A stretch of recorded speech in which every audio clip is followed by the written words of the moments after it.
안녕하세요. 저는 올해 33살의 여자입니다. 결혼할 때 가장 걱정이었던 게 조선시대 마인드를 가지고 계신 시부모님이었습니다. 세상에 이렇게 열려있는 사람이 또 있나 싶을 정도로 오픈 마인드를 가진 신우가 제 인생에 이렇게 큰 풍파를 가지고 올 줄은 생각도 못하고 있었죠. 결과적으로는 저희 이혼의 신우가 원인 제공만 했을 뿐, 직접적인 이유는 시부모님과 남편 때문이긴 하지만 누구보다 행복하게 살 거라 믿었는데 결혼한 지 2년도 안 돼서 이혼하게 된 저희 이야기를 한번 해보도록 하겠습니다. 저와 동갑내기인 남편과는 연애 결혼을 했어요. 사회생활 시작하고 나서 퇴근 후 비는 시간에 마땅히 할 것도 없어서 그때부터는 취미생활로 독서를 했었거든요. 막상 책을 많이 읽기는 하는데 책에 대한 이야기를 나눌 사람이 없는 게 참 아쉽더라고요. 그러다 우연찮은 기회로 독서 모임을 알게 돼 거기에 참여를 하기 시작했어요. 그때 남편을 처음 만나게 되었죠. 모임에 몇 번 나가면서 책에 대한 이야기를 많이 나누긴 했는데 제가 성격이 워낙에 내성적이다 보니 누구한테 먼저 말을 걸고 그러지는 못했습니다. 그러던 중 남편이 먼저 저에게 관심을 갖고 말을 걸어오기 시작했어요. 같은 책을 읽는데도 그걸 해석하는 시각이 날카롭고 남다르다면서요. 그래도 몇 마디 나눠봤다고 다음번부터 모임에 참석하니 남편이랑 대화하는 게 제일 편하더라고요. 그렇게 모임에서 가깝게 지내기 시작하다가 서로 읽었던 책들도 추천해주고 그러면서 모임 외적으로 연락 주고받고 만나는 일도 생기게 되었죠. 그런 식으로 만남을 이어오다 결국엔 연애까지 시작하게 되었어요. 저희가 연애만 3년을 넘게 했습니다. 결혼 이야기가 나와도 진작에 나왔었을 나이인데 워낙에 두 사람이 조심스런 성격이다 보니 누가 먼저 결혼 이야기도 자신있게 꺼내지 못했던 것 같아요. 모임 사람들이나 주변 친구들이 저희 보고 엄청 고리타분하고 같이 놀면 정말 재미없다고 혀를 내두를 정도로 무언가 그런 부분에 있어서는 쑥맥 같은 기질이 다분했거든요. 하지만 결국 3년이란 긴 시간 앞에 나이까지 30이 넘어가 버리고 나니 그때가 돼선 둘 사이에 결혼 이야기가 오가는 사이까지 발전하게 되었죠. 결혼 준비를 하면서 시부모님을 처음 만나는 자리에서 받았던 두 분의 인상은 정말 보수적인 분들이시다는 느낌이었어요. 저희 부모님도 엄격하신 편에 속했지만 시부모님은 저희 친정 부모님보다 더했어요. 부부 사이에서 남녀 역할이 확실하게 정해져 있다고 강조하는 분들이셨죠. 맞벌이도 당연히 해야 한다고 하는 걸로 보아 조선시대 마인드라고까지 하긴 조금 그런 부분도 있기는 했지만 제가 내조를 잘해야 남편 또한 성장할 수 있다는 그런 마인드가 확고하신 분들이었어요. 어차피 결혼하고 나서도 쭉 맞벌이 생활을 유지할 텐데 저 혼자 모든 집안일을 도맡아 할 수 있는 것도 아니고 남편도 결혼하면 집안일을 많이 도와주겠다고 약속을 했었거든요. 밥 차려주고 그런 거야 뭐 제가 남편이 차려주는 밥상 같은 거 기대하고 결혼하는 건 아니었다 보니 크게 개의치는 않았습니다. 힘쓰는 일은 남편이 하고 음식이야 안 봐도 제가 훨씬 더 잘할 테니 식사 준비 정도는 제가 하면 그만인 일이었지요.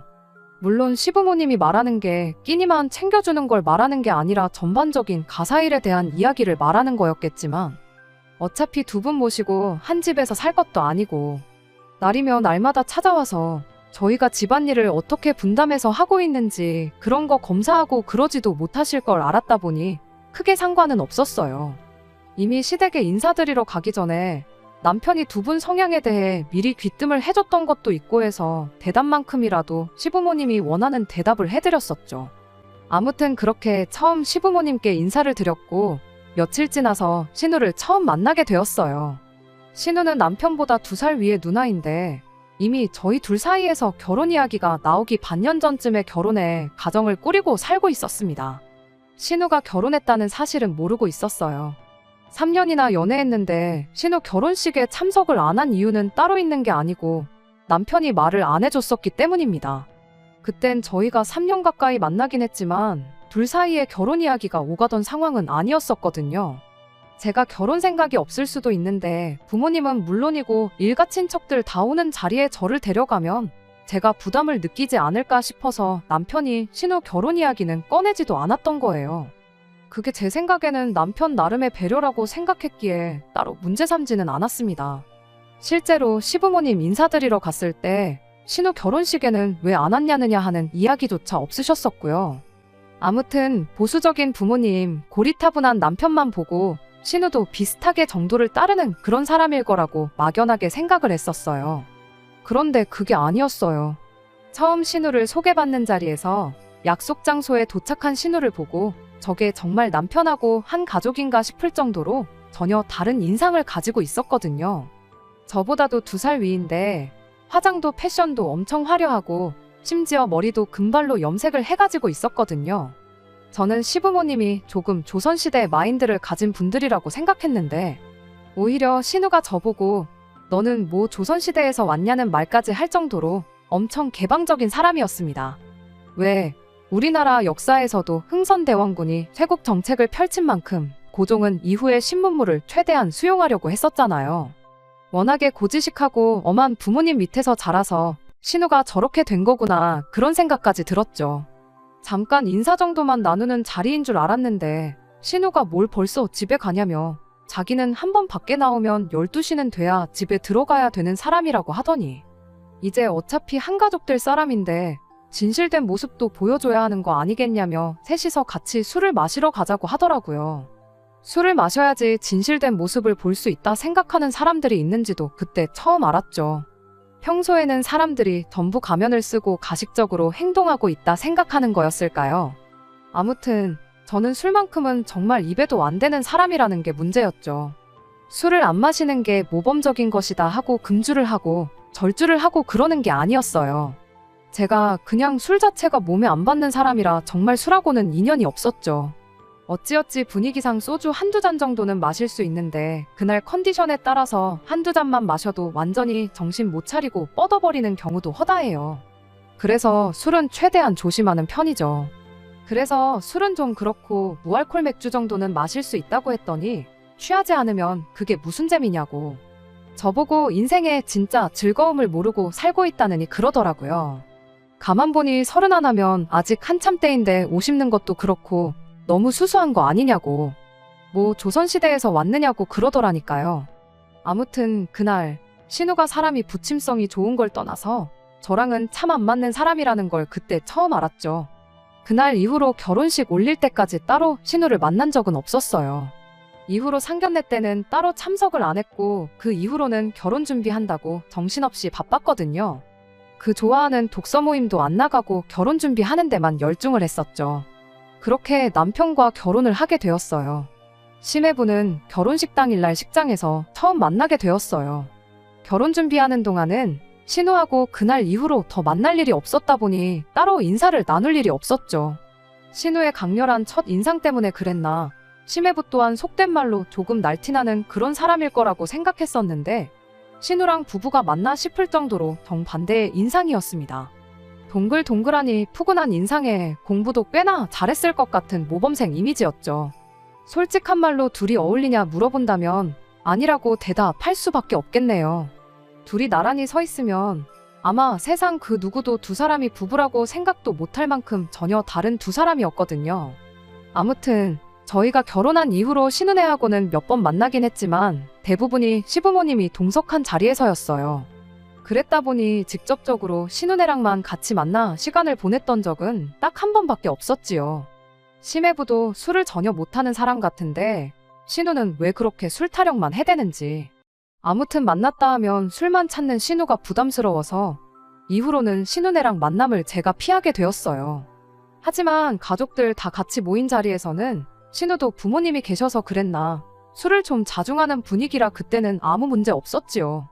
그렇게 온 가족들이 다 같이 모인 자리에서 볼 때마다 느낀 건데 심해부가 신우를 참 많이 아끼고 사랑하는구나 하는 생각이었습니다. 뭐 외식을 가던 시댁에 모여 식사를 하던 그냥 신우 하나만 챙겨주고 그러는 식이었어요. 그래도 명색이 사위인데 장인 장모님 챙기는 척이라도 하는 게 맞지 않나 싶은데 그런 건 하나도 없고 진짜 신우만 그렇게 챙겨요. 예를 들면 뭐 고깃집 가서 외식을 하고 있다 치면 고기가 익는 족족이 신우한테만 덜어주고 신우가 상추를 잘 먹는다 치면 쌈이 떨어지기 전에 몇 번이고 셀프바 왔다 갔다 하면서 리필해주고 그러는 식이었지요. 상추가 한 장 밑으로 내려가지 않고 계속해서 리필이 되는 걸 볼 때면 세상에 이런 애처가가 또 있나 싶었죠. 저희 남편도 저 정도까지는 아니지만 평소에는 저를 잘 챙겨주는 편이긴 한데 시부모님 앞에서만큼은 조금 조심하는 눈치였어요. 결혼하기 전부터 아내가 내조해주는 걸 워낙에 강조하셨던 분들이다 보니 시매부가 신우한테 해주는 걸 남편이 똑같이 저한테 해주는 게 아니라 제가 남편한테 해주는 모습을 보길 바라셨거든요. 한 번은 남편이 제가 잘 먹는다고 반찬을 한 번 쓸어갔던 적이 있는데 남편이 자리에 다시 앉자마자 저한테 잔소리를 하셨던 적이 있어요. 너는 더 먹고 싶으면 네가 가서 떠오면 되지. 뭘 그런 것까지 남편을 시키냐 하는 식으로 말이죠. 그게 조금 그렇기는 했어요. 당장 그 자리가 시부모님하고 저희 부부만 해서 넷이 모인 상황이었다면 충분히 그런 반응을 보였다 해도 제가 이해를 할 수 있겠는데 뻔히 신우네랑 저희랑 다 같이 있는 자리에서 시매부는 신우 챙기는데 급급해서 다른 가족들은 신경 하나 안 쓰는데 시매부는 그래도 되고 내 남편은 그러면 안 되고 하는 게 도통 이해가 가질 않았죠. 저는 내조를 해야 하는데 신우는 내조를 받아야 하는 거잖아요. 게다가 저는 맞벌이, 신우는 그냥 집에서 살림하는 전업주부인데 말이에요. 하지만 그렇다고 그게 다르다고 불공평하다고 시부모님한테 따져서 뭐 하겠어요. 괜히 잔소리만 듣고 욕이나 먹겠지. 그냥 그러려니 하고 말았죠. 하지만 저도 사람인지라 언젠가부터는 이런 것들이 저를 조금씩 지치게 만들기 시작했어요.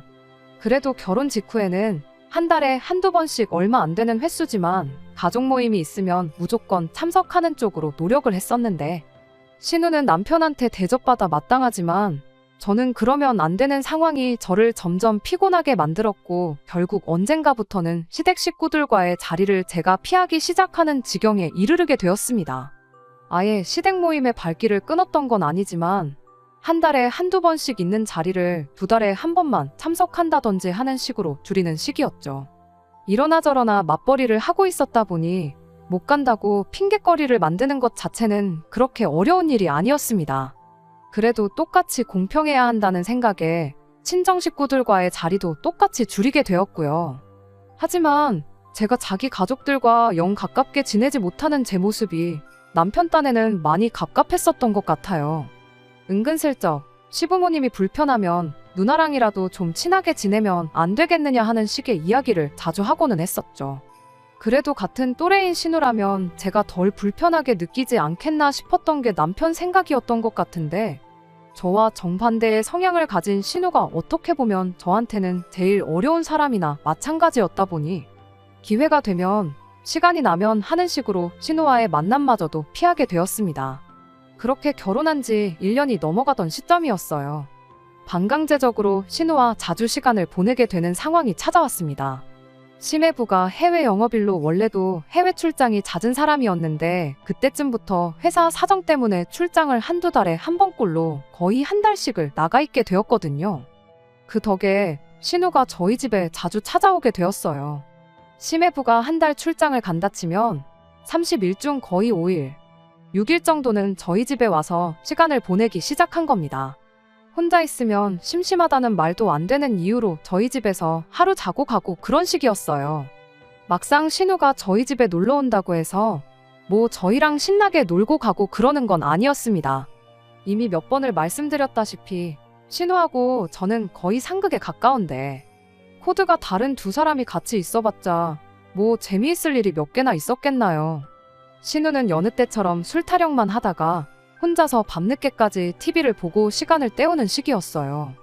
TV 볼 거면 집에서 보면 되는 걸 왜 굳이 우리 집까지 와서 봐야 하나 싶을 때가 많았지만 한편으로는 심심한 것보다 혼자 지내는 게 조금 무서워서 그런 건 아닐지 싶은 생각이 들어서 딱히 못 오게 한다던가 하지는 않았습니다. 매일같이 왔다면야 그만 좀 오게 하라고 남편한테 말이라도 했겠지만 말씀드렸다시피 한 달에 대여섯 번 뿐이고 시댁에서도 며칠씩 지내다 가는 것 같은데 오히려 그걸 못 오게 막는다면 제가 이상한 사람이 되는 그런 상황이었으니까 말이죠. 나중 가서 알게 된 사실이지만 신우가 저희 집에 굳이 찾아오는 이유가 알고 보니 남편의 입김이 있었다는 걸 알게 되었어요.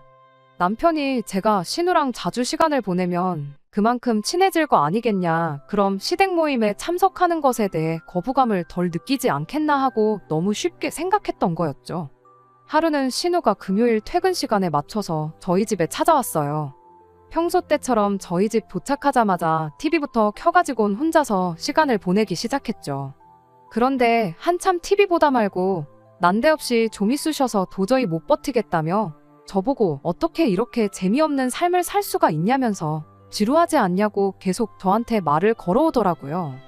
저는 아무 문제가 없는데 왜 그러시냐 하면서 대충 받아치고 있었는데 신우가 그러지 말고 자기랑 한 번만 밖에 나가서 놀아보면 어떻겠냐고 묻대요.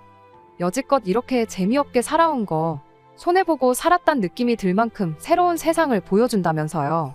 그러면서 자꾸 같이 나가자고 졸라대는데 애둘러서 좋게 거절하고 있었는데 그때 남편이 저를 방으로 따로 불러서 누나가 저렇게까지 나오는데 한번 같이 나가서 시간 보내고 와주면 안 되겠냐 하더라고요. 신우가 저랑 얼마나 친해지고 싶어서 저러겠냐고 누나가 저만큼 노력하는데 계속 이렇게 피하기만 하는 거 솔직히 보기 좋지가 않다면서요.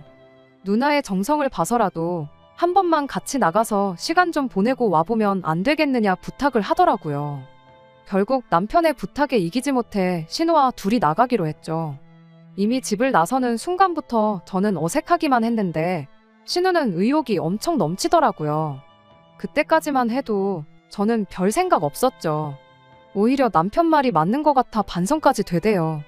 그래도 가족이라고 신우도 나랑 성향이 전혀 다른 걸 알면서도 친해지자고 이렇게 노력하는데 솔직히 심해부가 신우한테 잘하는 게 자기 아내라서 잘하는 거지 뭐 작정하고 나를 시부모님 앞에서 물먹이려고 그러는 것 아니지 않나 그런 생각도 들었습니다. 그냥 시부모님의 이중적인 잣대가 불편했을 뿐이었으니까요. 그래서 밖에 나가서부터는 이렇게 된 거 그래 신우를 제대로 겪어보지도 않고 무작정 내가 실험만 한 걸 수도 있겠구나 까짓거 신우랑 한번 친해져 보자 싶었어요. 혹시 아냐고 신우랑 친해지면 나중에 시부모님이 심해부와 남편을 두고 이중적인 태도를 보일 때 신우가 나서서 제 편을 들어줄 수도 있지 않겠나 나름 최대한 긍정적으로 상황을 받아들이려고 하고 있었어요. 신우가 자꾸 뭐 하고 싶냐 뭘 좋아하냐 묻길래 저는 잘 모르니 형님이 가자는 대로 따라가겠다고 했어요.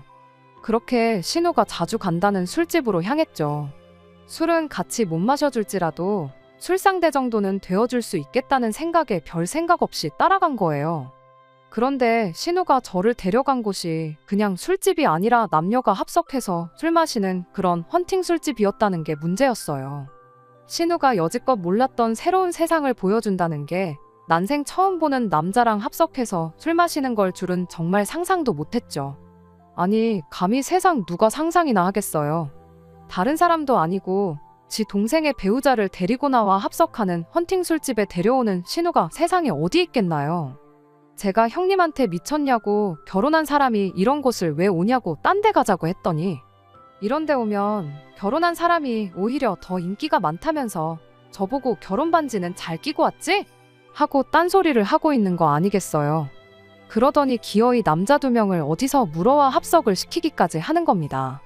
그 와중에 신우가 제 옆에 앉으려는 사람한테 한다는 소리가 제가 술을 2잔만 먹어도 뻗어버리는 애라고 어떻게든 술 2잔만 먹이라는 소리를 하는데 그걸 보고 장단 맞춰주는 것도 여기까지다 싶어서 그냥 자리에서 일어나 버렸어요. 신우가 저를 붙잡아 오겠다고 같이 따라 나왔죠. 신우가 저한테 한다는 소리가 산통 깨지 말고 정 같이 놀기 싫으면 머릿수나 맞춰달라길래 심해부도 형님 이러는 거 알고 있느냐고 따졌죠. 신우는 당연히 알고 있다고 설마 남편 모르게 이런 데를 다니겠냐면서 다 믿음이 있으니까 가능한 거라는 소리를 하대요. 그러더니 저한테 자기가 뭐 이상한 거 할 줄 알고 끝까지 갈 줄 알고 이런 데 오는 줄 알았냐면서 되려 저를 이상한 사람 취급하는 거 아니겠어요? 이야기가 길어지니 왜인지 모르겠는데 합석할 뻔했던 남자 둘이 어슬렁어슬렁 가게 밖으로 나와서 저희 쪽으로 오더라고요. 뭐 술 한 잔도 안 먹고 먹튀당한 줄 알았다며 안주 다 시켜놨다고 얼른 들어가서 놀자길래 저는 그냥 가봐야겠다고 한마디 했어요. 남자들이 그럼 짝이 안 맞아서 쓰겠냐면서 돌아선 제 어깨를 잡았는데 그때 보니까 저 남자들 왼손 약지에도 반지가 하나씩 껴있대요. 알이 크고 반지도 줄이 굵은 게 그냥 커플링은 아닌 것 같고 저 인간들도 결혼해서 가정이 있는 인간들처럼 보였어요. 어처구니가 없어서 집에 있는 가족들 생각하면서 니들끼리 재미나게 놀라고 한마디 했죠. 그랬더니 남자들이 뭐 말을 그렇게 하냐며 성질을 내기 시작했는데 신우가 두 사람을 말리더니 자기가 한참 때는 혼자 몸으로 두 사람 세 사람도 상대했다면서 저런 재미없는 거 같이 있어봤자 분위기만 상한다고 그냥 셋이서 놀자고 그러더니 저는 그냥 두고 가게 안으로 들어가 버리더군요. 저대로 두고 가도 되나 걱정이 되긴 했는데 감시한다고 따라 들어갈 수도 없고 언제 나올 줄 알고 밖에서 기다리고 있자니 그것도 아닌 것 같고 심해부도 이러는 거 안다는데 어련히 알아서 잘하겠지 하고 그냥 집에 들어와 버렸어요. 남편이 왜 벌써 왔냐, 누나는 어쩌고 혼자 왔냐 물어보는데 당신 누나가 헌팅 술집 데려가서 내 옆에 남자 한 명 붙여주더라 그렇게 한마디 해주려다가 신우 사생활도 있고 저는 2시간도 안 돼서 집에 돌아오긴 했지만 남편이 괜히 나까지 이상하게 볼 수도 있겠다 싶기도 했어요. 그래서 그냥 앞뒤 다 자르고 신우가 중간에 아는 사람들 만나서 그 사람들하고만 놀길래 그냥 혼자 집에 돌아왔다고 그렇게 한마디 하고 말았죠. 남편도 제가 처음 보는 사람들 많은 자리를 싫어하는 걸 알아서 그런지 별말은 안 하더라고요. 아무튼 그날 신우도 저랑 다툰 게 기분이 상했던 건지 뭔지 모르겠는데 그날 이후로는 저희 집에 더 이상 찾아오지 않게 되었어요. 솔직히 암만 심해부가 해외 출장이다 뭐다 해서 집을 자주 비운다지만 신우가 그런 식으로 찾아오는 게 썩 내키진 않았는데 차라리 잘 되었다 싶었죠. 그 뒤로는 괜히 신우를 보는 게 불편해서 시댁 모임에 거의 발길을 하지 않게 되었어요. 그러다 몇 달 지나 집안에 경사가 생겼다며 시부모님이 자리를 만들길래 그날은 어쩔 수 없이 시댁에 다녀와야 했습니다. 무슨 경사가 있나 했더니 세상에 신우가 임신을 했다는 소식이었어요. 시부모님은 물론이고 심해부도 입이 귀에 걸려서 다들 행복한 표정이었습니다. 그날 자리의 주인공인 신우만 빼고요. 가만 보면 웃고는 있는데 그 표정이 마치 억지로 웃고 있는 듯한 느낌이었달까요? 아니나 다를까 그로부터 몇 달 더 지나서 집이 아주 난리가 나버렸습니다. 시어머니가 다급하게 저희를 집으로 불러내서 찾아가 봤더니 집이 아주 개판 5분 전이 되어 있었어요. 집에는 심해부와 신우는 물론이고 심해부의 부모님까지 있었어요. 심해부 아버지 되시는 분이 집을 난장판으로 만들고 있으니 그것 좀 어떻게 말려달라고 남편을 찾으셨던 거죠. 무슨 상황인가 하니 그날 제 안 좋은 예감이 정확하게 들어맞았던 거예요. 그 기쁜 날 신우가 왜 반쯤 정신 나간 표정으로 웃고만 있었는지 저 혼자서만 생각하고 있던 게 실은 진짜 그래서였던 겁니다. 신우 뱃속에 있는 아이가 심해부의 아이가 아니었던 거죠. 심해부가 신우를 얼마나 굳게 믿고 있었던 건지 날짜 계산도 안 해보고 임신 소식에 당연히 자기 아이겠거니 생각했었나 보더라고요. 그런데 심해분의 부모님은 뭔가 찜찜했었나 봐요. 아들이 출장을 저렇게 다니는데 날짜 정도는 확인해봐야 싶었던 거죠. 그리고 아니나 다를까 날짜를 역으로 계산해보니 앞만 봐도 한참 해외 출장 중일 때 생긴 아이가 아니고선 그 날짜가 나올 수 없다는 걸 눈치챈 거죠.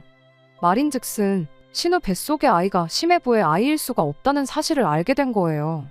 만약 심해부가 신우의 임신 사실을 몰랐더라면 아무도 모르게 그 전에 어떻게든 조치를 취할 수 있었을 텐데 심해부가 임신 사실을 알게 되었으니 신우도 어떻게 대처를 못하고 심해부 아이인 척하면서 어찌할 바를 모르고 정신줄을 놓고 그러고 있었던 겁니다.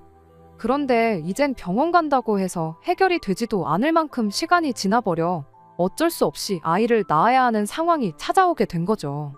심해분의 집에서 당장에 이혼부터 시키라고 난리를 떨었는데 그 와중에 또 신우에 대한 심해부의 사랑은 여전하더군요. 신우랑 이혼하고 싶지 않다고 그냥 내 자식이다 생각하고 키우겠다고 자기 부모님한테 대들고 있는데 그 말이 끝나기 무섭세 심해분의 어머니는 뒷목부터 잡고 쓰러지네 만회하고 있고 콩가루 집안도 이런 콩가루 집안이 따로 없었습니다. 결국 심해분의 집에서 시댁에 조건을 걸기를 애를 입양을 보내던 어떻게든 우리 아들 앞길에 걸림돌이 되지 않게 알아서 처리를 하라고 한 거예요. 그리곤 그때까진 연락도 하지 말라고 한마디 하고 심해부를 데리고 나가더라고요. 그제서야 시부모님도 신우한테 미쳤냐고 제정신이냐고 뭐라 한마디 하시대요. 애 아빠는 누구냐고 남자 쪽에도 책임이 있는 거니 그 사람까지 한자리에 불러서 상의를 해봐야 하지 않겠냐는데 신우가 아무 말도 안 하고 가만히 있더라고요. 그걸 보고 있던 제가 한마디 했어요. 혹시 그날 만난 두 사람 중 한 명 아니냐고요. 신우는 모르겠다고 대답을 하더라고요. 그 전에도 그 이후에도 그런 식으로 만난 남자가 한둘이 아니고 심지어 그렇게 만난 사람들 연락처도 모른다고 하더라고요. 어떻게 그럴 수가 있냐고 했더니 한 번 만나고 말 사람들 연락처를 알아서 뭐 하겠냐는 소리를 하대요. 그런 식으로 한 번만 만나면 일탈이지만 두 번을 만나면 불륜이라고. 자기도 조심한다고 한 건데 왜 이렇게 된 건지 모르겠다며 짜증만 내고 있는 겁니다. 애 아빠가 누군지도 모른다는 사실에 어이가 없었는데 더 어이가 없는 건 그런 이야기 나누는 동안 온 가족들이 눈이 휘둥그레져서 저를 쳐다보고 있었다는 사실이에요. 그러더니 이 책임을 저한테 돌리기 시작하더군요. 시어머니가 너는 신우가 그렇게 밖으로 도는 걸 다 알고 있었던 거냐고. 그걸 알면서도 어떻게 한 가족이 돼서 신우를 말리지 않았을 수가 있었냐고 하면서 신우가 이렇게 된 게 다 제 탓이라는 말도 안 되는 소리를 하는 겁니다. 어이가 없었죠. 방금 신우가 하는 말 못 들으셨냐고. 그날 말고도 이미 몇 번을 더 그런 식으로 호박씨를 까고 그랬다는데 어떻게 그게 내 탓이 될 수나 있느냐고 따졌습니다만 이미 시부모님한테는 이 일의 원흉이 신우가 아니라 저였고 이 모든 책임을 제가 져야 한다는 식으로 저를 몰아가기 시작했어요. 애 아빠가 누군지는 이제 알 필요도 없는 상황이었죠. 그들 생각에는 원인 제공자를 이미 저로 점 찍어놓은 상태인데 그게 뭐가 중요했겠어요.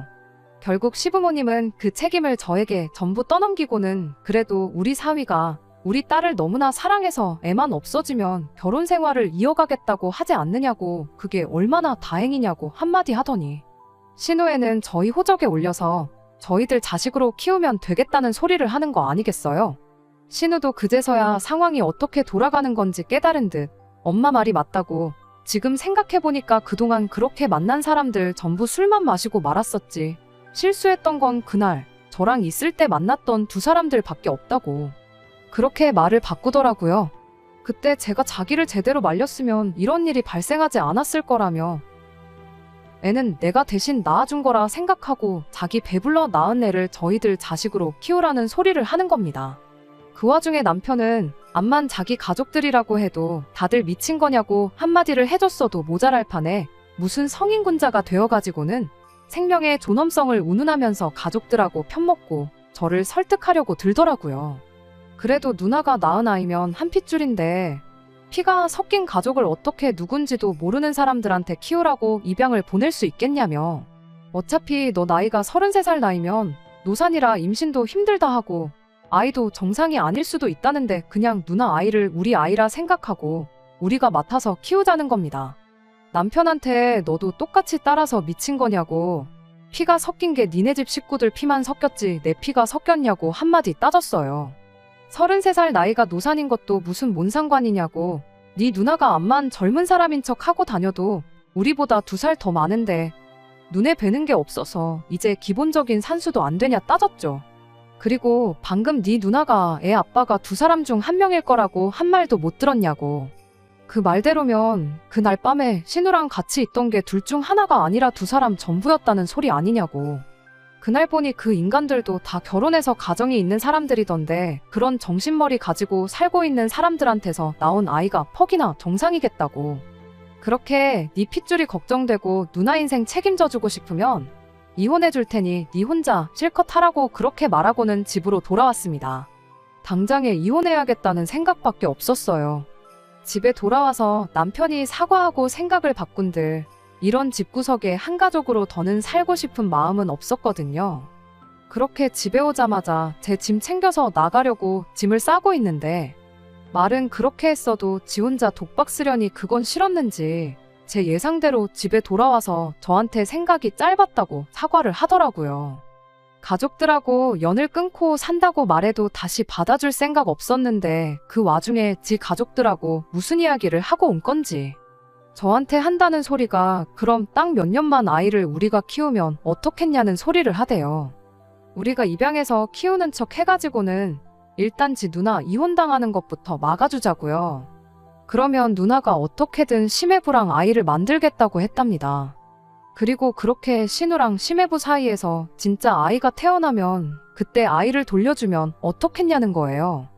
둘 사이에 애까지 생긴 마당에 그렇게 되면 심해분의 집에서도 이혼하라는 말을 못 꺼내지 않겠냐 하면서요. 길어야 2년 정도밖에 안 걸리지 않겠냐고, 그 정도는 할 수 있지 않겠냐고 저를 설득을 하려 드는데, 집에 돌아와서 암만 나한테 싹싹 빈다고 한들 무조건 이혼 말고는 다른 선택지는 없을 것이다. 그 짧은 사이에 마음을 확실히 굳힌 제가 참 장하다 싶대요. 결국 그렇게 남편과는 이혼을 하게 되었습니다. 이혼하면서 끝에 끝까지 시부모님은 모든 문제를 저한테서 찾았어요.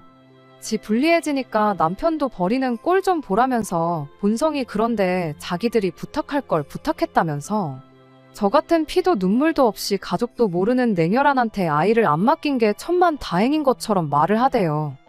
뭐 그 말에 대답은 안 왔습니다. 이렇게 갈라서게 된 게 누구한테 천만 다행인 건지는 아마 모르긴 몰라도 살다 보면 빠른 시일 내로 다시 깨닫지 않겠나 싶어서요.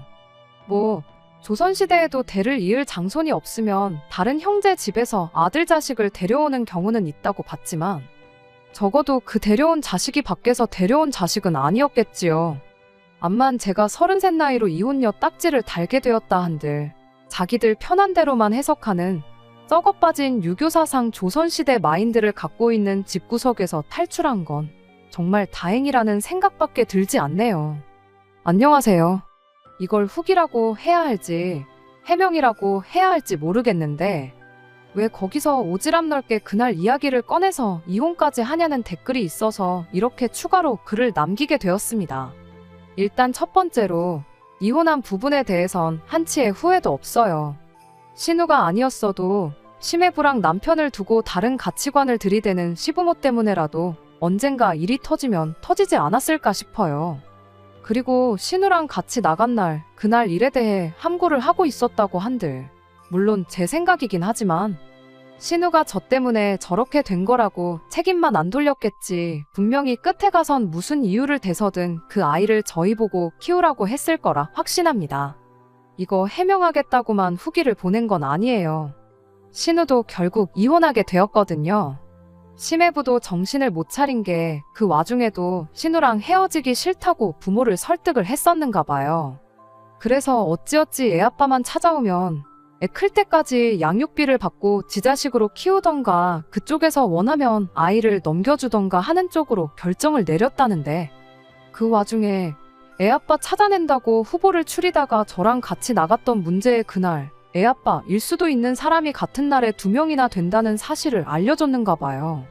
심해부가 생각보다 더 호구라서 애아빠만 찾아오면 지 자식으로 키운다는 소리에 무슨 말을 해도 용서를 받을 거라 생각한 건지, 대체 무슨 생각으로 그런 건지는 저도 모르겠지만, 그 말을 듣고 다행히 심해부도 정신이 퍼뜩 들었던가 봅니다. 애아빠 후보가 한두 명이 아닌 것도 미치겠는데 하룻밤 사이에 2명이나 된다는 그 사실에 이건 그냥 넘어가주고 말고 할 것도 없다 싶어서 그냥 그 길로 완전히 이혼하기로 했다나 봐요.